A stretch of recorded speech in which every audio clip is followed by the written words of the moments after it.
they're trying to go into entrepreneurship, real estate, whatever it is, that like you need to have a stomach for it, for sure. Yep. Because those things will happen inevitably. And what you do in those times defines the lineage of like, where you're going to go. But at the same time, I was just like, even if I did have like X, Y, and Z in place, I'm like, I feel like I still would be like working like a dog, like trying to get these projects done and like making sure everything is like. It still sucks. I would rather make a wrong decision fast than make a right decision slow. The reason for that is because I make decisions really, really quickly. Yep. And there's a downside to that.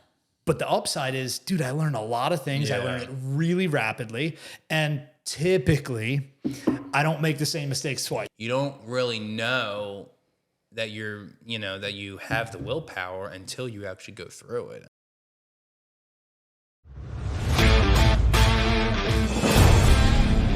Welcome back to the Revamp Podcast. Super excited today. Awesome guest. Second time, round 2, coming back in today. Alex Martyn. If you are new here, make sure to hit like and subscribe. It helps me continue having these awesome conversations with high-level entrepreneurs, business owners, real estate investors. Alex Martyn, thanks for coming back, man. Thanks, Drew. I really appreciate it, man. Round two. Yeah. So, we already got your backstory before, but since it's been a while, like you said, you were probably one of my first podcasts, year and a half, 2 years ago, right? Yeah. So let's get a rundown at how you made your entrance into the world of real estate in the first place. Okay, sounds good. So I, senior year of college, this is back in like 2015. That's a long time ago now. Back in 2015. A decade in the business. I know. Just exploring really at that point of like, really like, again, what the hell am I doing after college? So reading books, I was a business management major. So it's, I just took a bunch of classes that were, just different, subjects of business, accounting, finance, management, all that good stuff. So always had the idea of like, I want to, obviously create my own business, work for myself, had that initial idea. No one really implanted that in my brain. I just thought of that. Like, obviously I saw these like wealthy, like rich people, like whatever on the internet. And like, obviously like, you see the business owner, you see all the flash of it. And they draw like, you in. All right. That looks cool. I want some of that. So, like every other real estate investor, my partner, Josh Ralston, put Rich Dad Poor Dad in front of me, and I binge read that in my dorm room. And then that kind of just started the flow of exploring different, like, entrepreneurial, like, options. Just did some, like, stock trading, did, like, read about, that. And then real estate came about, and that's what interested me the most. So still after college, I got a finance job as an advisor, for a financial firm. But after 8 months of that, I was like, this is not for me. So started to like, immerse myself into real estate, going to the networking meetups, meeting new people, and again, just trying to be a sponge. So met this one guy at a meetup, had dinner with him, and kind of hit it off. So I started to like work with him a little bit, so I did some like administrative tasks for him to put some stuff off his plate while like he focused on his investments, flips, rentals, and all that. And we found this house that we partnered on, me and Josh, my partner, partnered on him with the flip, and it went terrible. So I just was naive at that point and didn't know that he was in a bad financial position, and he wasn't really focused on that project. He was focusing on, his own stuff. Me and Josh brought the down payment money for the hard money loan, and his value was, getting the property to closing, managing the rehab, and then selling it. And I just found myself driving 50 minutes to Ambler, PA, like every day to try to manage something that you didn't even know how to manage in the first place because it was your first one. Right, exactly. So I'm trying to manage these subcontractors, figuring out what to do. And then the project took way longer than expected. And then things popped up during the rehab. So long story short, lost all of our money in the deal. So back to square one. Got another job at a financial institution doing like portfolio accounting at SEI. And again, didn't like it at all, staring at a computer screen 8 hours a day. But again, I kept going to the networking meetups, tried to buy that first property, like to get my feet wet. Got under contract twice. I was trying to house hack at the time. Okay. So I got under contract twice on 2 multifamilies. They both fell through. Just for some weird reasons. Like one was a short sale and I found like this lien and, the seller couldn't pay it off and like it just ended up not going through. And then the other one was like this weird township violation in Marcus Hook, like with this triplex that, the seller was like being like strong-ho about it and be like, no, I'm not doing this. I'm like, well, this needs to be done for closing. I didn't have any more money, so like it's not like I could just go. Yeah, right. So, okay, both of those fell through. But then, in networking meetups, I met this other guy who was an agent / investor, got connected with him, and he allowed me to be an inside sales agent for his real estate team at KW. So I took the leap, quit my job, did that, got my real estate license, went that route for a little bit. But long and behold, like when I did quit the job, I also got my first flip under contract. Okay. By myself. So that was my first successful investment. It was a flip in Wallingford. And then what was the time frame between doing that first one and losing money till purchase of that second one that you did on your own? Yeah, good question. That time frame was probably, it's definitely a guesstimate because it's been a while. So probably a year and a half, I would say. Okay. Year and a half in between there. I ask because, that's a big deal. Like most people, if they went into their first project, especially thinking that they're doing it intelligently, right? Like I'm partnering up with people that already have knowledge, already have experience, and then to have an experience where you lose money on property number one, most people would just say, fuck this, I quit. I'm going to go do something else entirely. Yep. But you wanted to stick with it. Yeah. And it's hard. It's hard to teach that. I think like that's like a hard thing to, I guess, like put down on paper of like how much it really like means. It's willpower. Like, it's like willpower. Why like, does how it matter to you? Yeah, because like everyone says, you see everyone that is on the internet. And it's like, never give up. Like you're gonna go through times and do this, but like that's just like words. Mm-hmm. And then when you actually like go through it, you don't really know that that you have the willpower until you actually go through it. That's just that's off of experience. Yeah. So you can say it all you want, and then like when you go through, because like, obviously there is people that have just like said no, like fuck this. I'm done. Yeah, I'm done. Yep. Like I'm just gonna go back and get a stable job. Like it wasn't for me. Yep. So that's like a tough because people say to me, they're like, I want to get in, and I'm like, hey, like just let you know, like it's not gonna all be sunshine and rainbows. Like you're seeing me right things now. Things can go bad. And then things can go bad. Like, do you have the stomach to go through that time? And again, I don't know. Some people do, some people don't. Mm-hmm. But I think that's the one thing that people have to realize if they're trying to go into entrepreneurship, real estate, whatever it is, that like you need to have a stomach for it, for sure. Yep. Because those things will happen inevitably. Mm-hmm. And what you do in those times defines absolutely. the lineage of like, where you're going to go. Really. Absolutely. Love that, man. Yeah. Sweet. Yeah. So, that first flip by myself was successful, and that created the snowball. Then, me and Josh, my partner, bought our first rental in Coatesville. And then I did another flip that year, and then we bought another rental the next year, and then kind of just multiplied from there on out. I love that, man. Yep. So was that kind of the plan going into everything, even when you were buying your first deal, was like, I'm going to flip properties and then use kind of that profit to be able to build a portfolio? Or did it just kind of happen like step by step and kind of fell into place? Yeah, I would say more fell into place. I think the initial goal was we actually, we have raised private capital for every single one of our bird deals that we've done. We've done over 60 of them. The flips, I wanted to have a flipping business myself. So I wanted to have, I guess, create a team and, flip many properties a year. And once I got to a volume where it was just like chaotic and I didn't have the systems in place. Like I didn't have the team members, so it was just me.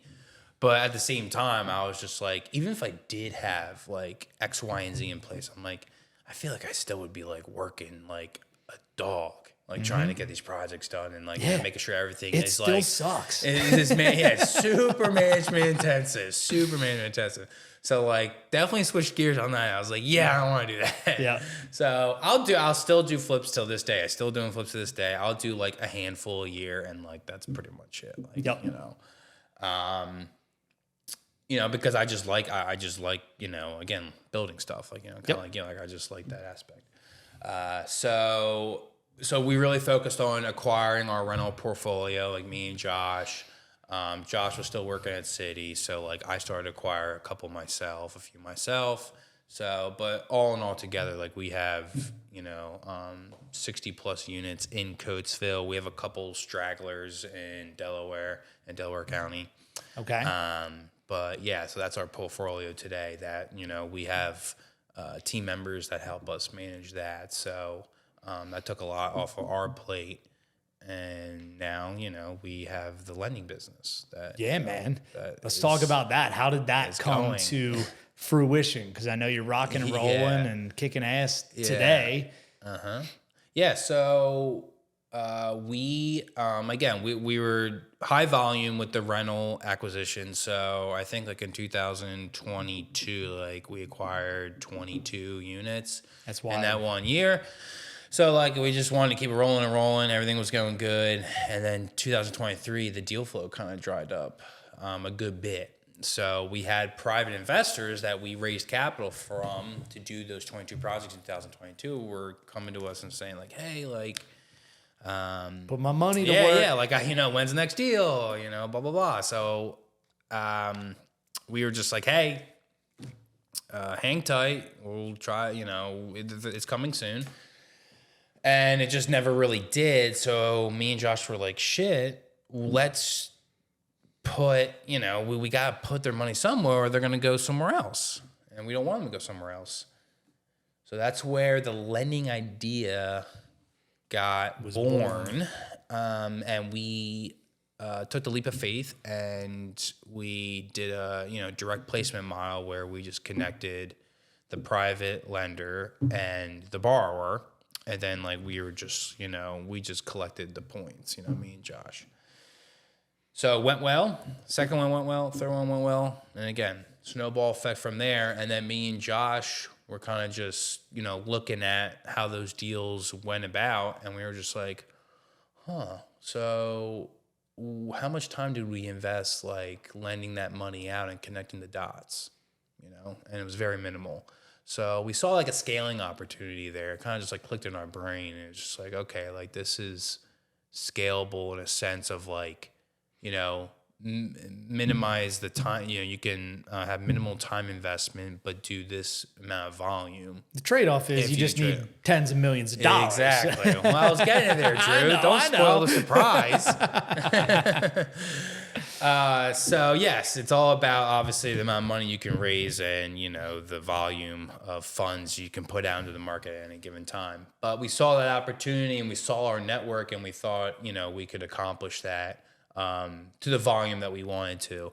And so in 2024, we created a fund model where we're pulling the capital together, and then we have control of like what deals it's going, the funds are going out to. So like our job as the fund managers is to just make sure the money's going out into deals that we see successful, to be able to pay out the investors their return that, whatever class that they invest in, for the fund. And that's what our main focus is now. And we're growing it every quarter with funds raised and deals bringing in, to the company. So everything's looking promising for SPG Capital at the moment. But yeah, it's still a grind to get in front of people, market, and look for the individuals that we think would be a great fit, for our investment model.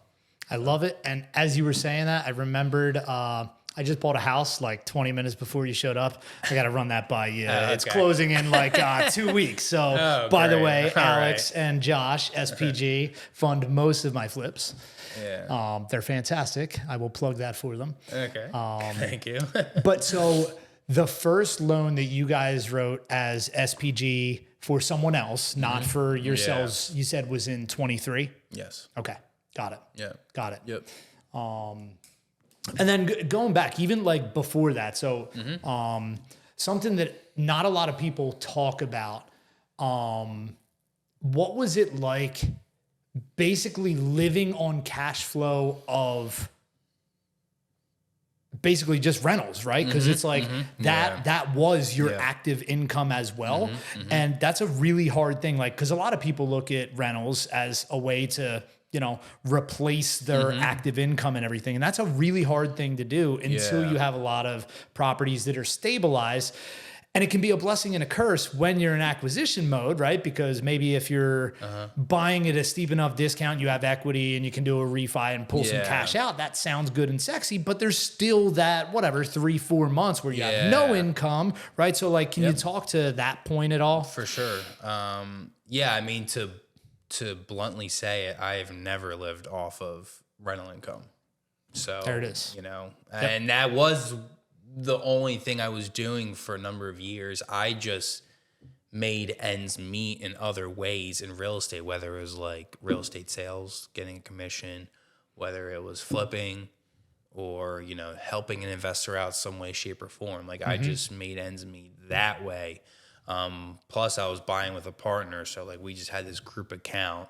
I think me and Josh like took distributions for like maybe like 4 to 6 months at one given time. And then like we just saw the account just keep like dropping. Yeah, it goes down, like down, reserves, and down. and we're just like, dude, like if a sewer line bursts, like we don't have any money. Yeah. So that didn't work out. And so really, you need to go with the mindset when you're purchasing rentals is that the only really income I made off the rentals was doing the burst strategy, and if I got enough of a discount, the refi money would be a profit. Got it. And that did not happen every time. Right. So less than usual, because you think like you're gonna make this, and then obviously we all know rehab goes a little bit more, closing costs are just a little bit more than you thought. And then, so it's just happens sometimes.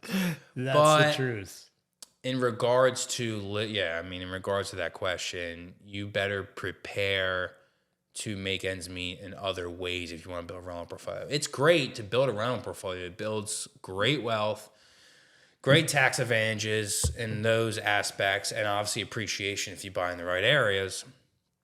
But the passive income is unless really you're getting hard to live off unless you're getting into large commercial assets, I really don't see that being a viable way in today's real estate world for single family and 1 to 4 unit real estate. Really, another buzzworthy question for you: do you think passive income is bullshit related to rentals? For sure. I mean, you can't unless you're investing in a syndication, then it's not passive. Unless you're investing in our fund, SPG Capital. There it is. There it is. Or a syndication, it's not passive because you are the active manager of your rental, and living human beings are living in your house. I mean, imagine if you were living in a rental and like obviously one thing goes wrong, you're calling your landlord. Like you're just on the other side of the spectrum. Yep. So you can't go in with that mindset. If you go in with that mindset, you're gonna fail. You gotta go in the mindset where like building a rental portfolio is gonna take hard work. It's gonna take up my time. And once I learn the process and learn how to do things in a way that works, then I could look into possibly getting some help. That's right.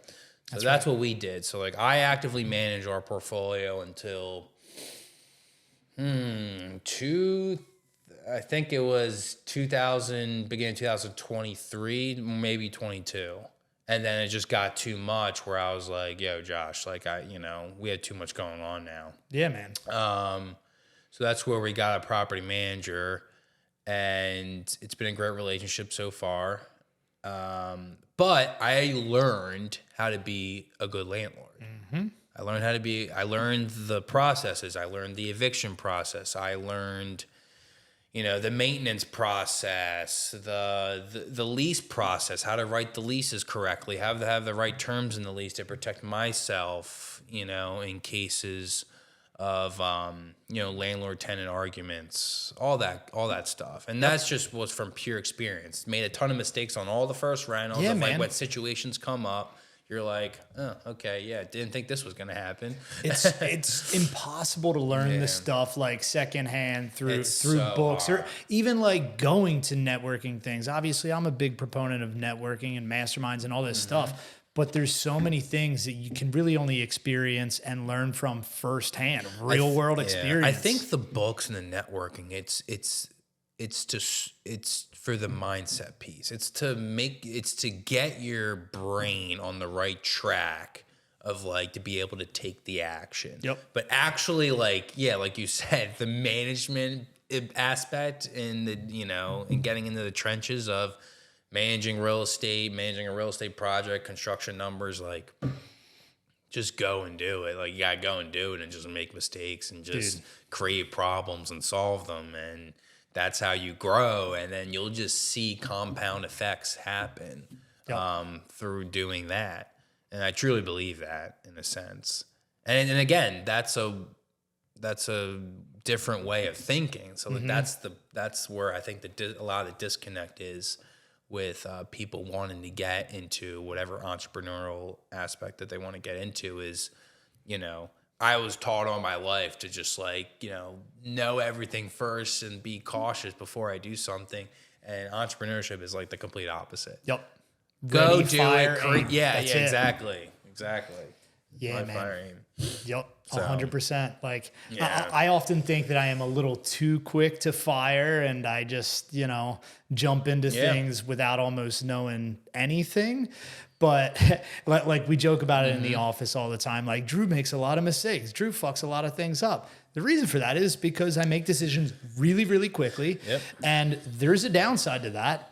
But the upside is, dude, I learn a lot of things. I learn it really rapidly. And typically, I don't make the same mistakes twice. I make mistakes all the time, but I try not to make the same mistakes again and again and again. The upside outweighs the downside for sure. Yep. And fast decision making rewards you, in my opinion. Like I think the marketplace rewards fast decision makers. I agree, man. I say often, like I think I would rather make a wrong decision fast than make a right decision slow. Because the reality is I can probably make the wrong decision and then realize that it's wrong way quicker than somebody that wants to be analytical and try to figure out every move that's going to happen after I make this decision. It's like, just make the fucking decision and see what happens as a result of it and course correct when it happens. Yeah, I know. And I know people in my life that, they've come to me and, they're just like, yeah, like I want to eventually leave my job and, do this, do that. And like, I look at their scenario of what they have. And I looked at like the scenario that like I had, like when I did my jump, I'm like, you have like such a like cushion of a worst case scenario that like it just like mind boggles me like how like you have not made the jump yet. Right. But it's all like, again, like we said before, it's that mindset shift that like is hard to just like 180 switch in you know, in the brain. So it's just hard because again, like it's just wired that they're just having this income coming in and like they need to see like a W-2 statement and like all that. And it's pure mindset at that point because like they literally had they had the skill set to like literally do it. Absolutely. Like I'm like, dude, you even have a proven concept. You've done it before. Yep. Like there's this one kid, he has like 10 rentals. I'm like, dude, you have the concept. Yep. Like you have 10 successful rentals. Like, you know, like what else do you need? Like imagine if you had all that time to get rentals, because he's like, oh, I've been struggling to find a deal. I was like, well, yeah, all your time's tied up in your job. You're spending 2 hours a week trying to acquire. And it's a tougher market. It's a tougher market. So like, absolutely, when it's a tougher market, you need more time to go find more deals. So anyway, it's just funny because it's just like, you know, it's dude. I say all the time, I never had that disconnect for some reason. So again, everyone's different, and it's, you know, no one's better than someone else in those regards. It's just like sometimes, you know, you gotta either push more to like, you know, get more connected on, you know, that mindset that you need to make the jump, or, you know, some people are like, you know, I think like you and me are just like, yeah, no, like it's just, you know, I'm gonna figure it out like one way or another. Dude, I say all the time, I have a lot of friends that are so much smarter than me that, you know, have wanted to break into 100%. Entrepreneurship in some way, shape, or form for a decade at this point. And it's like, dude, you could absolutely do it. Like you have the knowledge, you have the resources. But to your point about like some people that are just afraid to make that jump, even though they have like maybe a big financial cushion, I think that can be a detractor because not having the necessity to make something work, like a lot of things. Well, and to that point, that's actually a perfect segue. Like, so for me, like when I started anything related to real estate, it's like the reason I started is because I had a kid, and it's like, dude, I don't have a choice. Like I have to go and make this freaking work, you know, which is a perfect segue because now that's going to become a reality for you as well. Right. It is. Yes. So after you found out that you are now going to be a father, how has that started to shape or change anything in your mind? A lot. I say a lot, and that's like an understatement. You know, when the news happened, we were ecstatic. It was, you know, it was planned, so it's not like it was a surprise. But I mean, throughout the last 6 months, I would say I've really thought more of just about, you know, my values in life and what I think is most important. Because, you know, this would be my first child, so I'm not a father yet. But, you know, I start to think about my kid growing up and his extracurricular activities and, you know, wanting to always be there and support him. And, like, now, like, I've built a life that, like, I'll be able to do that. And I'm more than grateful that, you know, God has given me that ability to do that because so many parents can't do that. So I've just thought more about like, you know, the importance of being there and having a dependent basically that you need to teach in certain ways. And it scares me from time to time of, you know, teaching them wrong things and how to teach them the right way. And, you know, obviously, all the parents I know, it's like, well, you're not going to be perfect. No one is. You know, you're going to make mistakes. You know, the kid's going to make mistakes. You're going to make mistakes. And it's just like finding that balance. But definitely, like, recently, I thought more about, like, obviously, money's not everything. You know, this is everything, like, over here. You know, my family, my wife, my children. So that's, you know, that's what I've been thinking about more. It's just like, it's like periods of your life where like now I'm going into a different period of my life. So like the last 10 years of my journey have just been like grinding, getting getting a business up and running, getting it successful, like, making income, making money, making wealth, and now the next period was marrying my wife, now building a life together. And now this period is, now starting a family. So now I'm going in a completely different period of my life where this isn't going to be the main focus anymore. This is not the main focus. This is going to, my son is going to be the main focus. Yep. I mean, that's just it. So I'm just shifting priorities now because this was the priority in the last 10 years. And now my family is going to be a priority for probably, until my son goes to college. It's a long time. Yeah. It's a long time. So, or he whatever, he becomes an adult and he does whatever entrepreneurial, deal that he does. So yeah, so that it's definitely, again, so we talked about mindset shift for people that like want to go into entrepreneurship or real estate and making that leap. Now I got to shift my mindset into like, this was my whole world basically, because it was just me building the business. And now my wife and my son are just, going to be my whole world in that aspect. So. But so the professional, my journey was obviously different because I started being a parent so young, right? Like I didn't have two nickels to rub together. So it was like, I don't have passive income. I don't have assets. I don't have anything, right? So it's like, go grind and fucking make money. Yeah. So it was kind of like, I had that driving factor behind, I have to be successful in whatever I do because of course I care about and want to be a provider for my family, but that means, dude, I got to put food on the table, You're at a different stage in your life and everything. Yeah. But what does that look like and translate to for you in terms of like what a normal day will be like after being a father versus maybe a year or two prior? Yeah. So like right now, like prior to becoming a father, I mean, my normal day is basically just trying to fill my calendar in any way possible to really just make more business happen.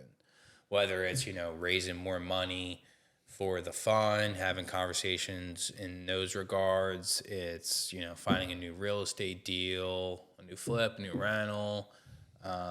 Underwriting one of Drew's deals. Exactly. Yeah, exactly. Like bringing another deal in for the fund to loan on. So any one of those areas, obviously to make business happen, that's where I try to fill my days in. And again, like some days, it's all about, I'll have 3 conversations about raising capital. And then the next day I'll have 3 deals come in from different investors, that need funding. And then the other deal is, and then another day is, I go look at 3 houses, to try to flip. So it's like, it's all, scattered in those regards, but it all works in a pretty good system. So now after being a father, like now I just have to be way more granular on my schedule. Like obviously like the business isn't going to stop. Like I'm still going to need to make time for the business, but at the same time, there's going to be decisions that are going to be made where, my kid like needs me. Like that's going to be the first decision that's going to be made, So that's where like the difference is, in that aspect. And that's just shifting the values around because there's new values in place now in life, in my life. So yeah, I just think it's just getting more granular with the calendar, with the wife and just making sure it all works, for all of our schedules. But yeah, I mean, like, look, any new parent, I'm sure it's going to be chaotic at first because it always, like every person that I talk to, it's like, again, you're creating problems and you're solving them. Mm-hmm. It's, you do it in your regular life. You can do it in business too. Like you're creating the problem, you're solving it. And then you get to an area where you're like, okay, this works for both of us. This, this is how we're going to operate moving forward. Yep. So, I mean, I'm not saying to look at like, your family life as a business, but like you can make certain connections where it's like, making problems and solving them grows like the grass is greener on the other side when you do that, in my opinion. I love that. When you create the problem, you solve it, and then you do that enough, and you see like, oh, okay, now I'm at a point where this is stable. Mm-hmm. So, to a degree. And I love that, man. And yeah. I love that. So Go from there. So Josh, your partner in SPG, he has kids also, right? So you guys kind of align on what your priorities are, I assume. Right? Yeah. So we have our own responsibilities in the business for sure. Okay.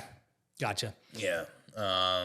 So Josh is definitely the more like making, process oriented guy, money manager. He makes sure, obviously all the distributions go out correctly, works with our mortgage automator software to make sure everything, is correctly inputted.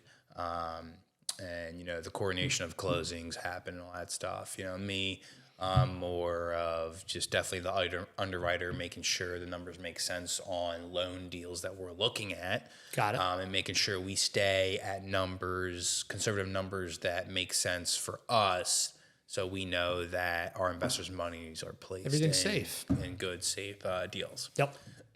I love it. Excuse me. I love it. So yeah. So who is it that you're like lending to today? Obviously, I am one of your borrower clients, but like, what is that ideal borrower profile that you're looking to lend to? Yeah, so we want to create a long-lasting relationship with our borrowers. We're big advocates of having 10-year relationships with creating 10-year relationships in business with people. So our ideal borrower is someone who's going to be in the game for the long term, not like a one-off, real estate personnel that is just getting into it or just trying to get their feet wet. Not saying we won't lend to new people, but we want to we want to see that you're, really serious about, going into this venture and building a portfolio of business. So we definitely like repeatable borrower business. That's who we really look for. We don't lend to a ton of people, but we lend to really good operators in real estate. Hey, Whether they're doing flippers, like doing flips like Drew, or they're buying rentals in some specific area and they do a high volume every month.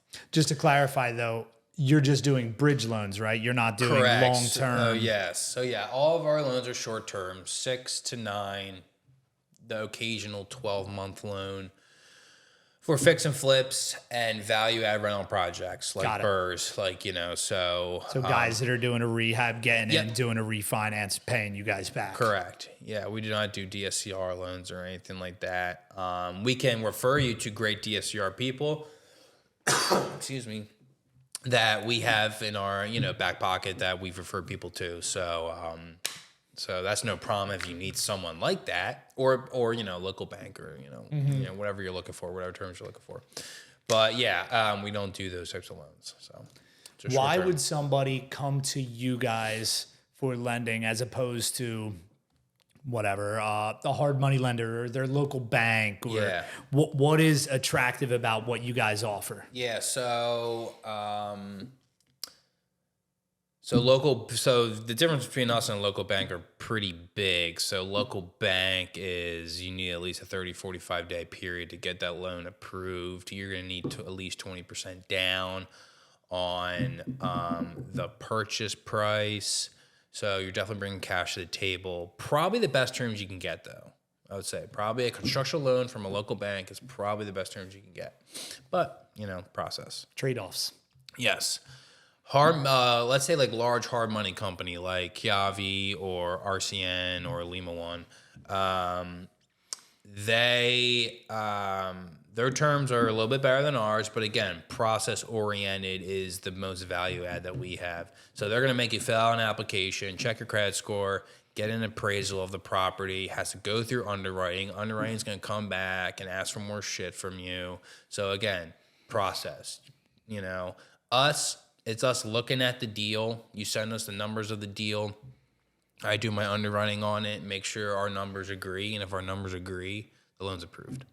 So it's like we have control of our terms that we do, like of our process for the loan.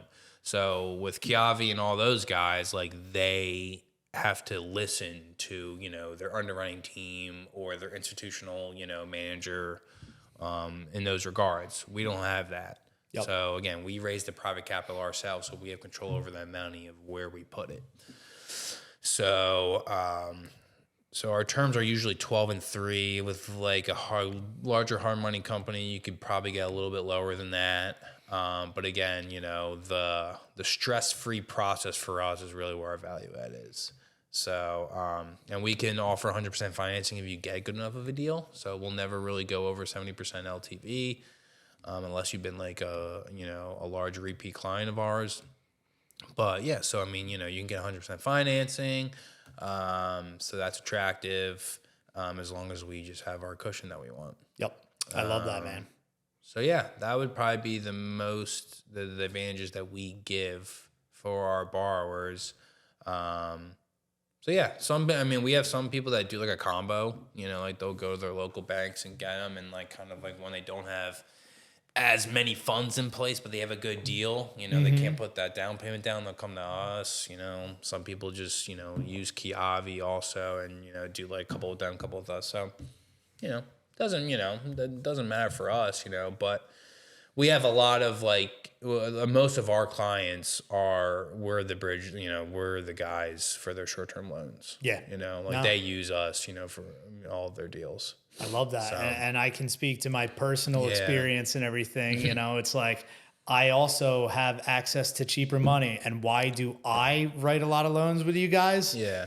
Dude, you said it. And it's like that's why I think it shouldn't be understated that it's like the process, because it makes my life so much easier that there's not a whole bunch of crap. It's like literally, right? So I assume that it's not just with me, right? Like your process, like typically what I do, I send you over, hey, Alex, I'm purchasing this property. Here's the purchase price. Here's the rehab. I'm closing in 13 days.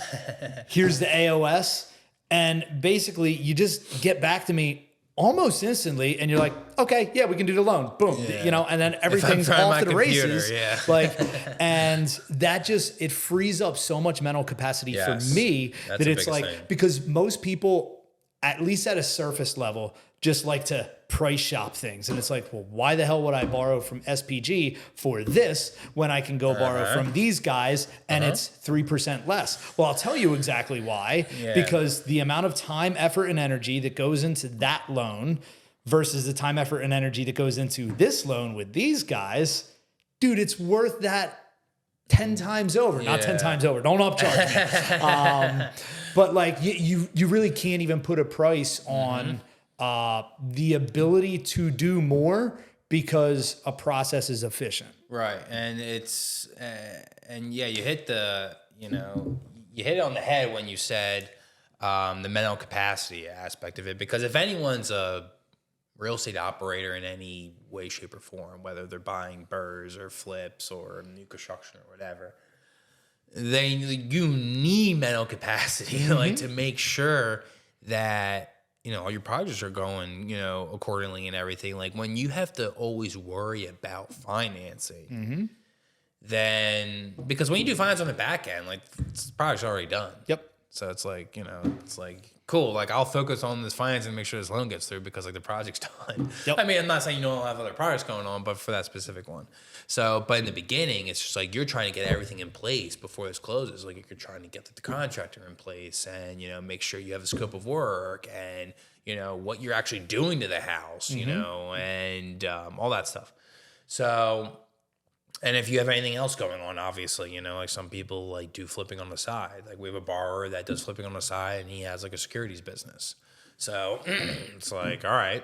So it's, again, he's like, I use you because it's easy. I can focus on my business over here. Well, like I know like this is getting funded. Excuse me. So yes, that's very important. And and the good thing about us is like, we try to look at it from your end because we've done it.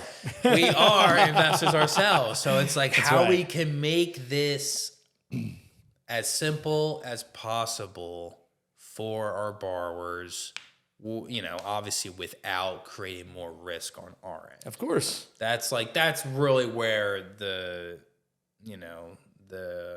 yin and yang is it's like, okay, like we're not going to make it as completely simple as possible because then that'll create like so much risk without like, even looking at risk. the deal. Yep. But at the same time, we could create it in this way where it's like, okay, like this is enough of a value add where people will be attracted to our product. Yep. So that's, that's where we fell into place. I love it. With that. Yeah. I love it. So what are the goals like with capital raising for the fund? Because the issue that I imagine exists is 10 people hit you up after this podcast and they say, hey, Alex, I'm an experienced flipper. I've done 20 projects. Yeah. I got 3 that I want to fund right now. 750 grand worth of loans. Yep. You have capital restrictions, right? Yeah, exactly. Yeah. So the biggest problem that we have now is that a lot of people want to use our loan product when we don't have enough money to hash out into the marketplace. So, so the goals for capital raising for us this year we want to raise $1 million a quarter, and we've hit that so far for quarter one, and we're hoping to hit it in quarter two. We have some good conversations in place, and hopefully this month we accomplish that. Nice. So, that will, again, that trajectory we think will put us into a good position where we, don't have to, really deny anyone like business in a sense because of our capital restrictions. What we have done though is that we have created a relationship with another fund that we have referred loans to because of our capital restrictions. Because we don't want, let's say like one of our top borrowers like buys like 5 deals this month and we can only do like 3 of them. We don't want him going to another lender. Right. Because of our capital restrictions, because like we know eventually we'll be able to satisfy all their business once we get that capital raised amount, that amount raised in the fund. Yep. So we refer them to this other fund that will fund their deal at very similar terms, and we're still the frontline communication with the borrower with the fund. So it's still our client. They don't take the client. You're still the facilitator. Yep. You're still exactly the transaction coordinator and everything like that, the point of contact. Love it. And we just get like a referral fee from the fund. So that allows us to still bring people in or our existing borrowers to give us all the business that they want to give us, so we don't, lose any business in the future. Got it. So that makes sense. That's what we've set up, and that's been great. Just moving forward, obviously we just want to, raise, complete our goals with money raising, and then start to minimize the amount that we have to refer out. I love it, dude. Fun. I love it. So yeah. I hate going 5 years because it's so long into the future. Yeah. But do you have like a 2-year goal, 3-year goal with the fund specifically? Because I know you got other stuff going on with the flips and still with the rental portfolio, but with the fund specifically and SPG. Yeah. So with SPG, I think I'm trying to remember now because we did a whole chart of like kind of like the month, like kind of like quarterly goals and then like year, 3-year, 5-year. I believe in 3 years we want to have probably north of 20 million raised in the fund. So that would right now 4x us. So in a few years. Okay. At the end of this year, the goal is 10 million. Okay. So that's the end of this goal. So I think we have about 6 million raised right now. We want to raise another 4. So that's the goal. And then moving forward, we basically want to create the fund where it's at a volume where like we pretty much see that, okay, like at this volume of business, like this is how much time we have to invest. And this is like the max amount of time that we want to invest like in this business. Mm-hmm. I kind of just keep it at that level. I don't know where obviously the road's going to take us. Maybe when we get to that point, we try to find someone to, run the fund instead and, change the structure of the fund in a different way. Who knows? But right now it's working for us and we enjoy it and we enjoy growing it. We just want to go from there and just, take the world of storm. Well, actually, this tri-state area. Yeah, right. That's where we land out now. I mean, we don't have to expand our lending areas because we have so much volume here still that we can satisfy. Yep. So, because we've had people, it's like, oh yeah, just like people like on social media and stuff, like, hey, I got something in Ohio or Georgia, and we're like, dude, I just don't know that market. Yeah, and but you don't need to. It's again, like I can go deeper where we're already at, and exactly. Yep. Exactly. I like that. Yeah. I like that. Yeah, sure. What would you say to somebody that was starting out in real estate, right? Because like you're now pretty well-rounded, well-versed. Like you've done a little bit in a lot of different fields related to real estate investing, right? Like what would you say is a good approach to starting for somebody? Good approach, I would say is, I feel like a lot of people say like, obviously like start with wholesaling and everything. I didn't start with wholesaling. I don't think you need to. It's just really like, I think it really just depends of like what skill sets you want to learn. So, you can try to hone in on something that like you're already pretty good at. Like if you're already pretty good at like sales, like you get like your real estate license and you can do wholesaling, and create income stream that way. If you just really love just like, analyzing and maybe like construction, then like you start to go the flipping route, you like building stuff. Anything in real estate requires numbers, so like you have to be like analytical, like in some capacity.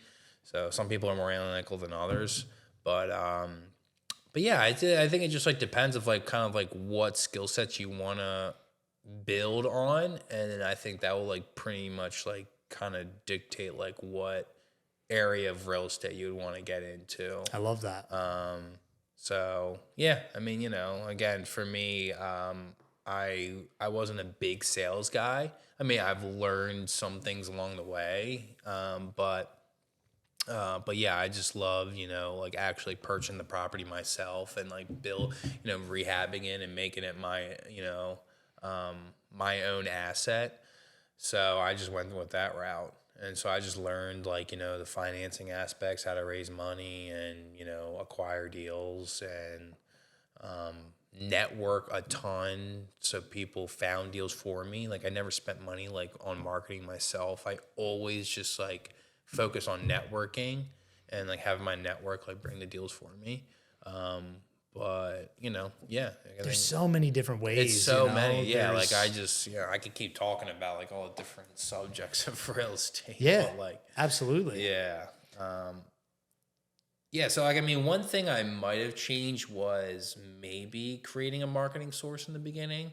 I think it is important in today's real estate world because it's super competitive. If you don't have that network in place, then I mean, a network can still get you a deal for sure. But if you want your like own control, I would say learn a marketing method that works for you. To acquire off-market real estate deals.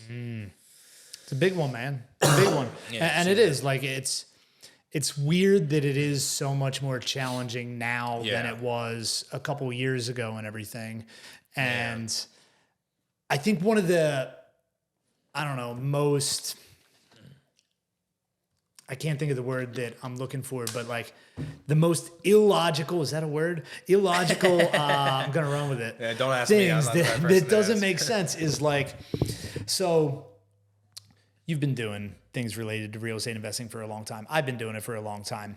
A lot of guys that I know are also like, the top performers in whatever it is that they do. Everybody's been consistently getting better month after month, year after year.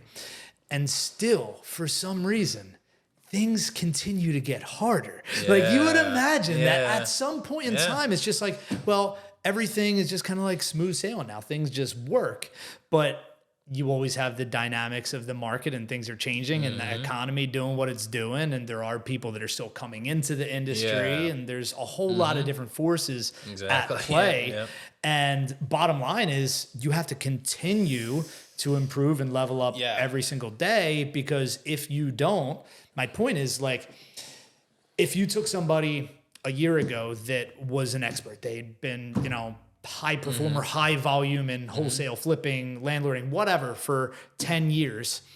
And then they kind of became disconnected from the operations of their business fundamentally for a year. And then they came back. Dude, they would know nothing and they'd be getting freaking annihilated. You're right. Like, things are always changing. The problem with anything related, and this isn't even just real estate, it's just business in general. There's uncontrollable factors that, like, you can't get complacent on. So, like, that's the problem that everyone has. So for us, it's, you know, the Fed raising interest rates super quickly in 2023 or 2024, whenever it was. You know, it's also, you know, construction materials like skyrocketing in price, inflation, budgets getting blown out, you know, because of that. It's just stuff like that that you have no control over. So you always have to adapt. I mean, you know, we never thought we would get into lending, but since, you know, how our marketing method was like networking, our deal flow dried up. So we had to adapt. So, and you were able to look at it and be like, well, we have this skill, we have these relationships, we've done this in the past. Exactly. Exactly. So, and it just happens on the fly. It's like, it's something that sometimes you don't plan, sometimes you do plan it. But yeah, like, I think that's another skill set that you learn just from over time, and, you know, enough of those situations happen. And you just grow those calluses, and you're just like, okay, it's another adaptation period that I'm gonna, you know, take on. You know. You've done it. I've done it. I know. You know, we know other people that have done it. So. Absolutely. Absolutely. Yeah, for sure. Do you well, you just listed.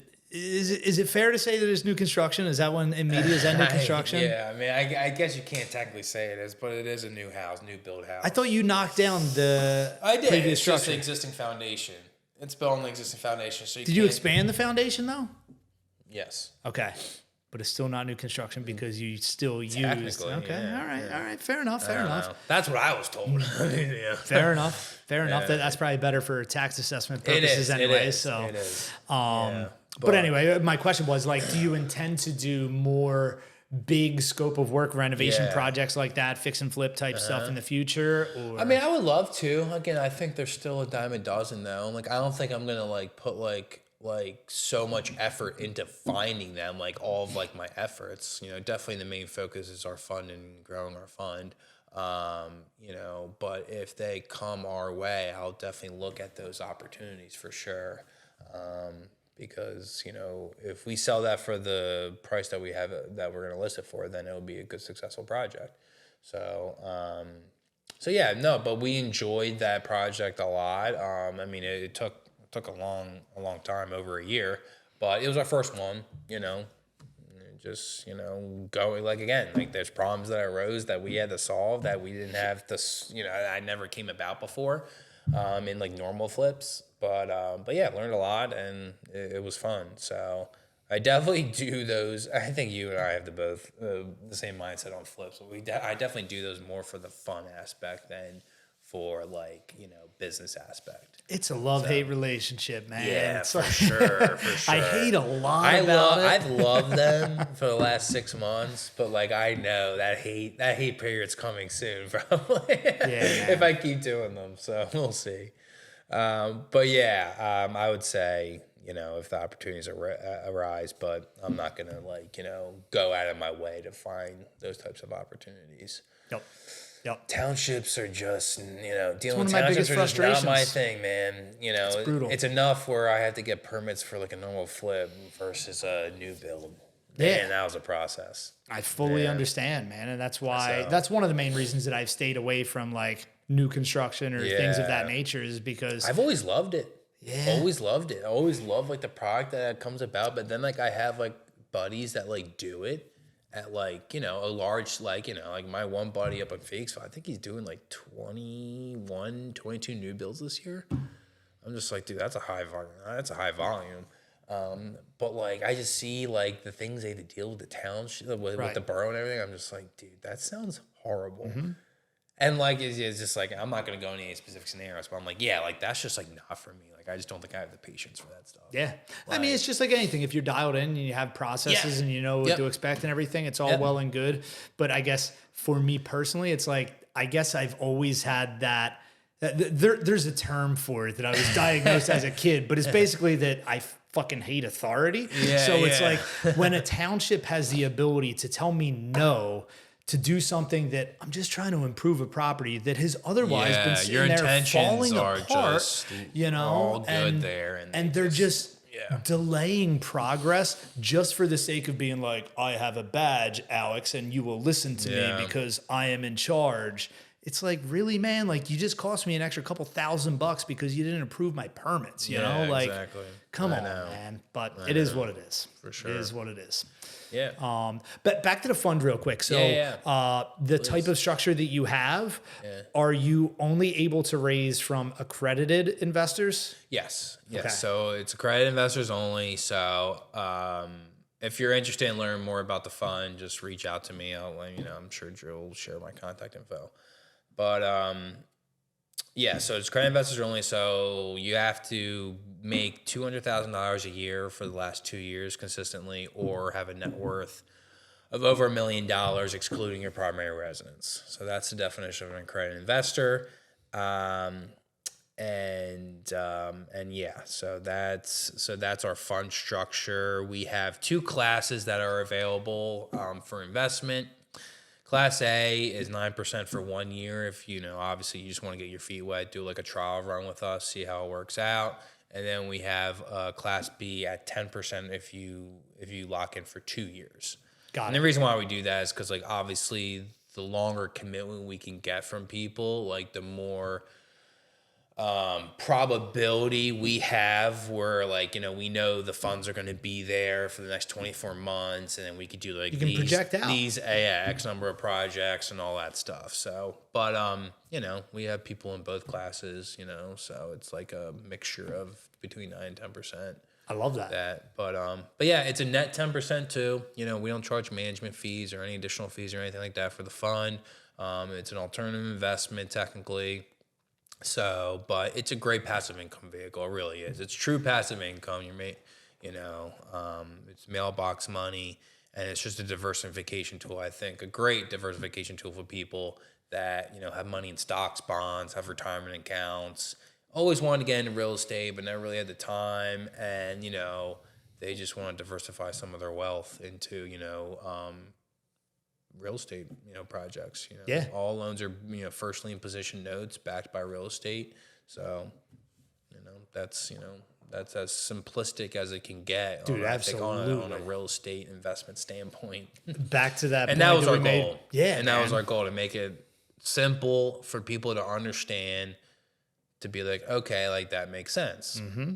Because like, you got these other funds that like, they got like waterfall, like, methods where like, you invest this amount of money in like this period, you get this amount of preferred return, and then you get this on this year when like, the project gets like done at this level.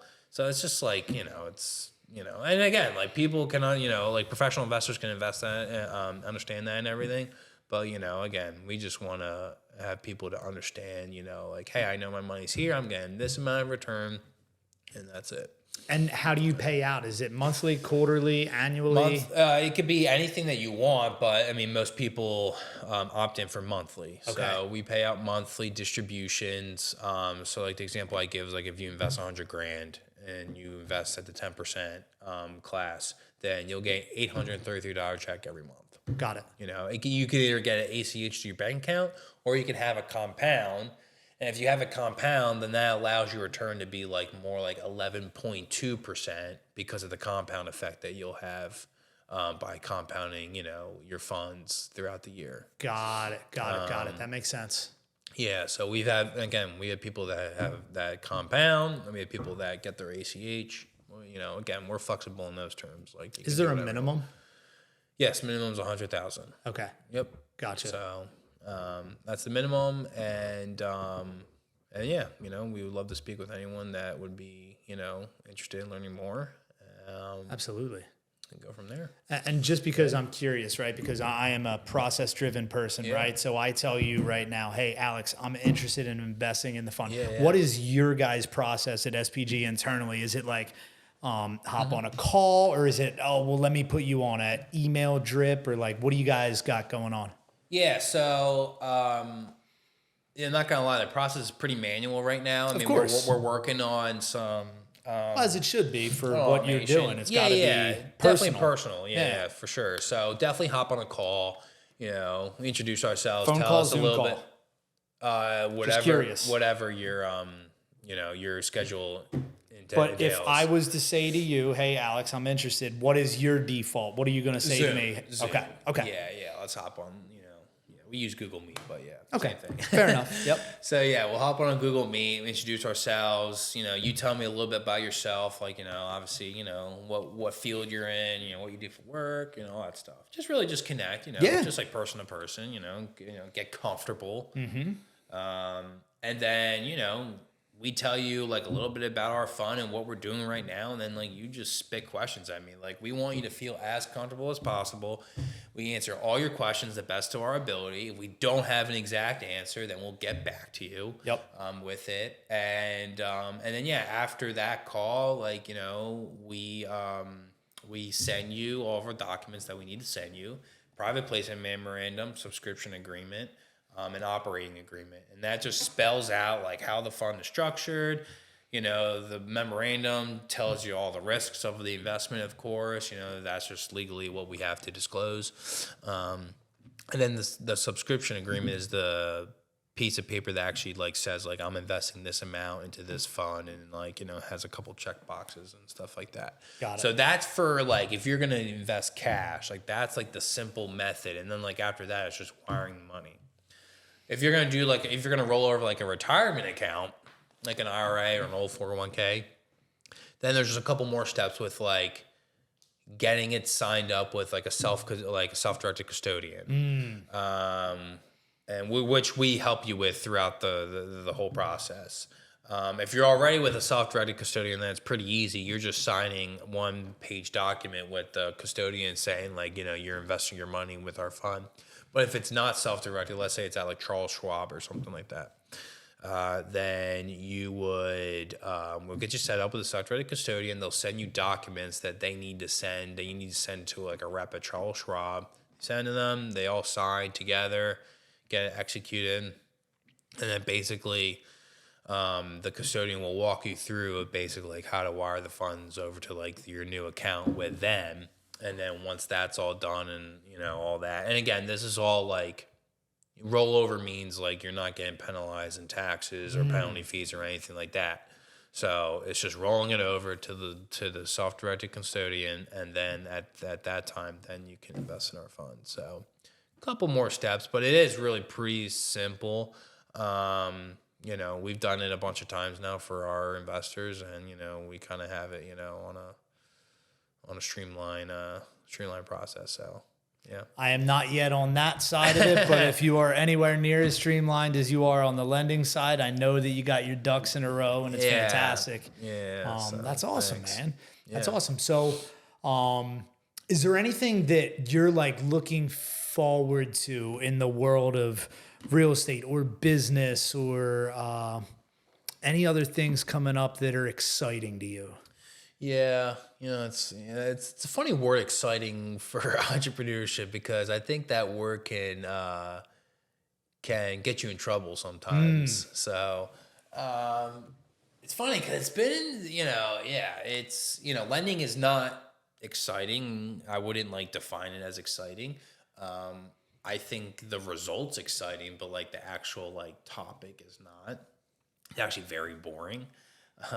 But we've created a couple boring businesses that just work. So it's funny how that works out, right? So people like want to again, you want to build a skyscraper, or you want to buy a 400 unit apartment building and all that. That's definitely more exciting. Yeah. But sounds exciting and sexy. Yeah, but at the same time, it's in my eyes, it's a lot more riskier. And then it's just, again, it's now you're going back to normal investing. It's like, mitigating your risk. What things can I do that mitigate my risk, but the upside is still, up here, and the potential's up here. So that's how you win in investing, really. I mean, that's all it is to it. But what I'm excited about is definitely growing the fund and just creating like a community of like borrowers and investors, like investors that invest in our fund, and just giving them the opportunity to grow their businesses or to grow their wealth. Like really, that's what gets me and Josh off, really. It's just like being able to provide that investment to people. Because we know, obviously, we're biased. We know it's a good investment. Like, obviously, our job is to sell that to people, be like, hey, this is a good investment. Like, it's not risky. Right. Because of, the things that you've been taught. You've been taught to put your money in the stock market and, listen to Wall Street and, listen to advisors. Where on the other hand, it's just no, have more control over your own money. So, and then on the borrower side, it's just like us being able to provide the loans for them to be able to grow their portfolios. Yeah. And to grow their flipping business or whatever it is. So, so that's where I'm really excited to grow. We're going to do a year-end party this year. That's exciting to me. Getting everyone together and just being like, I have not yet received my invite. There has been no invitation sent out yet, so you're good. And just getting everyone together and just saying thanks to everyone and just celebrating and just again, creating that culture and just that family aspect of just, hey, we're all in this together, and, everyone gets along and, I just love that aspect. I just think us as humans are meant to connect and just, create meaningful relationships with each other. So, so that's really what excites me for the future, and just tie business into it. I love that. Yeah. What does success mean to you, and are you a success today? Oh man, we're going deep. What does success mean to me? God. I think success means to me is just me loving who I become as a person. I think that's number one. Number two is creating a family that supports each other, loves each other, and, will basically die for each other. That's probably number two. Number three is being able to impact other people in a way where I guess I never thought I would be able to do. So, and I don't know what that looks like yet. I'm sure I've impacted some people in other ways that I don't even know about, but yeah, I would say those are the three things that I would look at success as. Am I a success today to myself? Yes, I am. But at the same time, I never stay complacent because success isn't the end goal of what you have. Success is the person you're becoming. That's what it is. It's the person you're becoming. It's never an item. Mm-hmm. I got $10 million in the bank. That's not a success to me. A success is me becoming the ultimate version, the person that I need to become to be the best version of myself. I mean, that's what it is. Ed Mylett always says, it is a super intense, powerful saying, but it's like you die, you go to heaven, and then like God brings like the version that he created like for yourself, and you're a stranger to him, means that like you did not do a good job. And like, and then, but if you are very similar in ways, and like, you know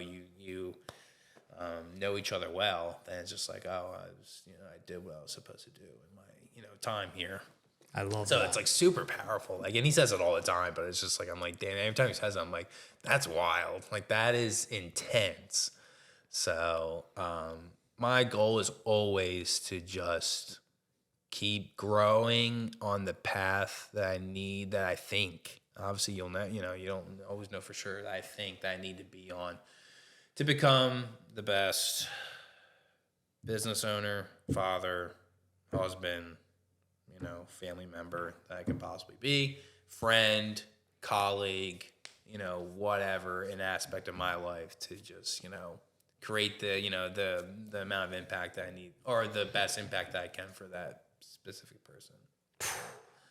Damn, if dude. I said it good enough, I don't know. That was beautiful. And that was like, I am so proud of the man that you are today. Like, I've known you for a long time, and just everything that you said there, like, nobody gets to that level of reflection and understanding of oneself without going through shit, without going through wins and losses. Because that's the only time you're going to have those reflections. That's right, man. That's right. You're not going to have those reflections when, you're making a bunch of money and, everything's going right. And you're like, oh, I'm going through the motions. That's right. It's when you have those thoughts when it's, like you said, you go through those hardships, you second guess things, you second guess yourself. All that stuff, you're thinking about quitting, and it's just like, you need to reflect on that. And it's hard to explain because it's just like those reflections, I think, just like happen naturally in a sense, like, when you're in those moments. Sometimes yes, sometimes no, but I would argue for a lot of people that they never really get to that level of self-awareness because they don't have the right foundation, because they don't put themselves around the right people that have a growth mindset. They don't kind of set a moral and ethical framework that they live and die by. And if you don't have that foundation, once you do come upon some sort of issue or bullshit or whatever that we encounter, it's really easy for the foundation to crack and crumble if it's not set up properly. And that's important to say too, is like, the support around you. I mean, I can't stress enough like how important that is. Like, again, like we as humans extract, like I don't think a lot of people understand like how much like we extract from our surroundings. Like, imagine like you were like 2 years old, you're 3 years old, like you're an absolute sponge. Now it's harder to do when you're older, but again, you surround yourself with the right people, you're just ultimately going to extract things from them. And if they're negative things, then you're with the wrong people. If they're positive things, then you're with the right people on the track that, on the trail that you're going towards. So it's massively important, and people do not realize that either. That's like, cause like, again, like, you're just going through the motions. Like he's been, like you've been friends for X amount of years. Like we're just hanging out together like we always do. Like, but those types of friendships can also be the reason why you still are where you are and you haven't, grown into a level where you want to be right now and all that, self-reflection. So, but yeah, that's massively important, is that, that surrounding of community, really, I love that, man. I love that. Lots of deep thought obviously went into everything that you just said there, and it's powerful. And, man, absolutely. I love that. Yeah. If you could go back to like the beginning of your entrepreneurial journey, if you would, is there anything that you would have done differently? I mean, hard to say. I mean, because I really do, I am proud of where I am right now, but obviously it would have been nice to not lose all my money on the first deal. But I would just say be like more like just be more aware of my surroundings. Be more aware of my surroundings, because like I was just so gun ho of like getting that first deal, like getting in the game, that like I became naive in like other aspects that like, you know, like I've always been like pretty good at just like reading people, like at least I think so. And like I just like that like went throughout the window like during that time. Like I just was not looking at like the clues that like were all around me that happened. Mm-hmm. Like I just thought like, oh, like this, well then maybe this is just normal. Yeah. Like for an investor, or like this is just, you know, so I would just say be more aware of your surroundings. Not saying that to not like, don't let it to, you know, retract you and stop you from taking action. But at the same time, like use your common sense. Like don't let your common sense kind of like go out the window, because like you're so hungry, like, you know, for that next deal. So it's a little bit different. Yeah, it's a little bit different. I love that. And, you know, that's such a perfect point to like kind of drive home, because even though your first experience lost money and everything went wrong, right? Yep. You probably learned so many things that you can't even probably pinpoint the number of things and the way that you learned things as that unfolded, because it was probably a really stressful and frustrating and for sure, angry time of your life, you know, but it's like it still served as a springboard for you to go into the next thing, do more, and be successful. You know? And that's the thing that you can say as well. It's like, you know, being naive and everything. So even if you do make that mistake, it's like, don't think it's the end of the world. That's like, right. Don't think of it. You might think that like in that time, you know, obviously as we all do. So it's easier said than done. But yeah, I mean, like it's like you said, it's just the willpower that's needed to, you know, keep trucking forward and, you know, just grow from there and learn and not make the same mistake twice, and just do that enough that like now you compound these skills and calluses in your brain that allow you to, now something like that happens, you're like, oh, that's nothing. Mm-hmm. Like, you know, all right, cool. Like I'm just gonna like, you know, this is what's gonna happen now. Yep. And you know, it's funny when you think about that. You wipe your hands clean, you move forward.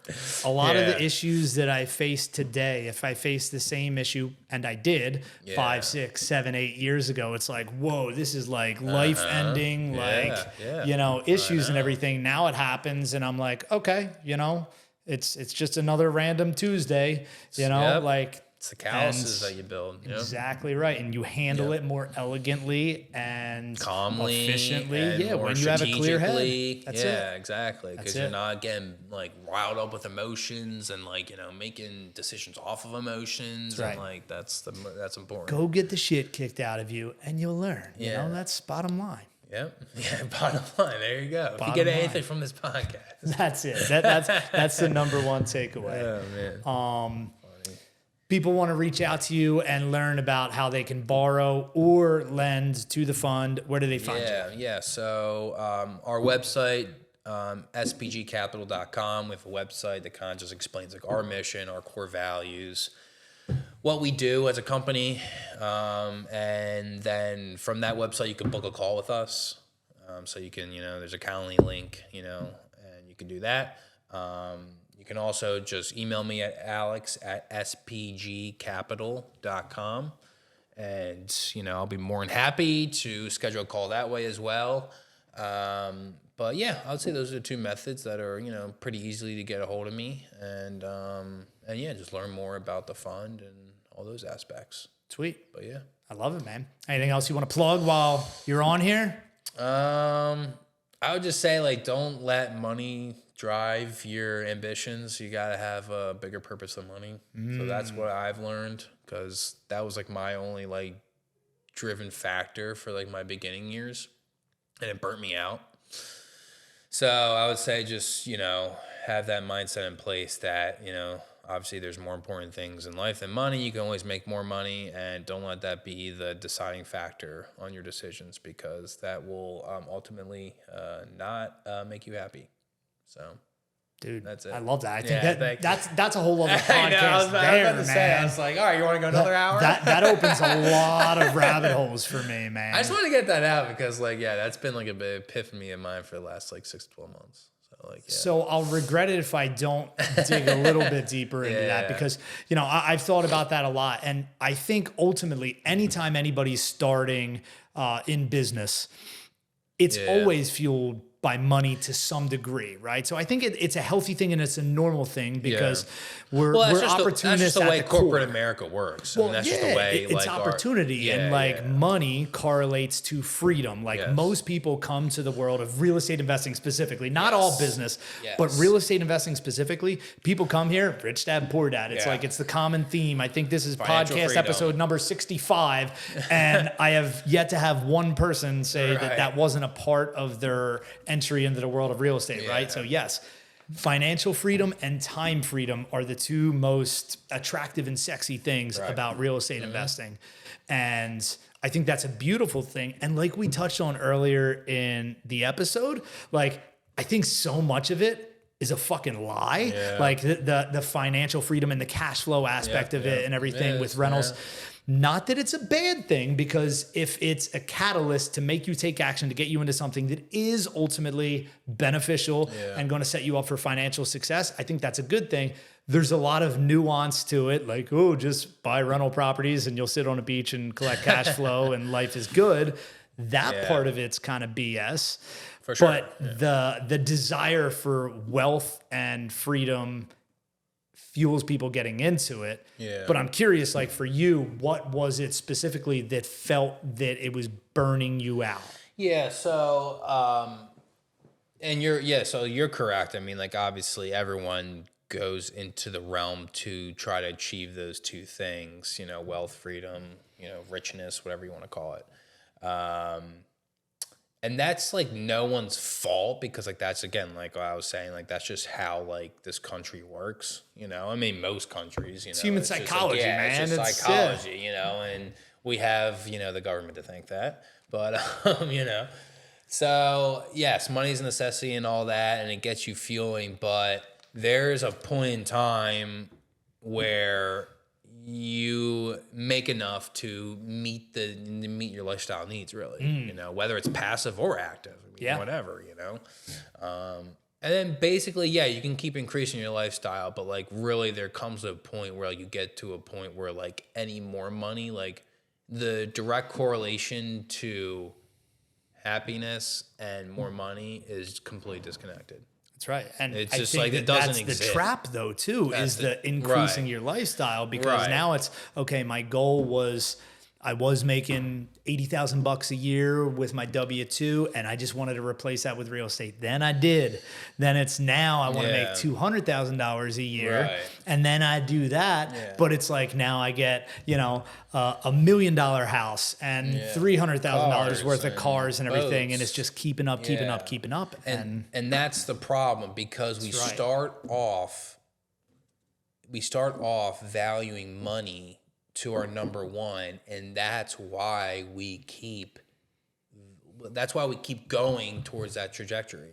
It's because like that was the reason why you got into it. So now that's how your mindset works, and you're just going like, okay, the next goal is a new car, the next goal is a new house, the next goal is, you know, a boat and whatever. So that's the problem. I'm not saying no one, but like a lot of people don't make that switch when it becomes that time. And I'm a victim of it too. Like, you know, like I think I'm just making that switch now because, you know, my perspective has changed, you know, with my family. Right. So, but yeah, that's when you have to sit down and think and be like, what actually makes me happy? Like, look at your surrounding life right now. Who's in your life? You know, what do you actually do each day that gives you fulfillment? And like, that's why, like, for me, it was just like, all right, like, so one thing, like, you know, selfishly for me is like golf gives me fulfillment. Like, I love playing golf. So I want to make enough money so I can play golf, because golf's not cheap. But like, I don't have to make 150 grand more a year to go play golf. Right. Like, so like I make enough money now that I can play golf. So like that's fulfilled. Now the other aspect of it is that like I want enough time to go play golf. Well, so there's yeah, two aspects. they go money hand in hand. and time. So like there's two aspects with that one. But so it's just like things like that. And then obviously like, obviously a much larger impactful one is like, I want to be able to go to like all my son's soccer games or whatever, like, sports, or whatever extracurricular activity he does. So I want to be able to support him and be there for him all the time. So, I wanted to create a life and business that I would be able to do that in. So it's like now you need to re-switch your mindset when it gets to a point in time, because if you're going to keep that money mindset of like where you started off, what your goals were, and you're going to keep valuing money as the first position on your values list, it's just going to put, it's going to, all the other aspects of your life, your relationships, your health, your, what are the other ones? I mean, like, let's go with those ones. Relationships and your health, like, are going to get diminished in some way, shape, or form. Yep. So that's where people, I think, get into a dark hole in a sense. So that's what I'm trying to realize now. So I don't do that. Well, and I think the bigger question there is, how do I find my purpose? How do I find fulfillment and everything? Yeah, and that's like it's a deeper philosophical question. No one can answer that besides yourself. Someone can help you like find that answer for you, but like no one can answer it for you. So, I've thought about this a lot, and I think it's not possible to find that fulfillment. Like, you can find things that make you happy. Like you mentioned that golf makes you fulfilled. I would argue golf probably doesn't make you feel fulfilled. It just makes you happy, right? Yeah. Am I wrong there? Yeah. There you go. But that's okay. That's okay. I just wanted to clarify. Yeah. But like, I would argue that nobody really can find their purpose without that struggle. Oh, yeah. Well, I think that struggle makes you like cross things off the list, really. Like, it makes you have to get clear. Yeah. You have to gain clarity. And then, you get to a point where it's, to your point, it's not just about money anymore, because it can't just be about money. Because if everything was just about money, why does Elon Musk put his pants on in the morning and go do the things that he does? It's certainly not about money. There's something bigger. There's something more than him that's driving him, you know?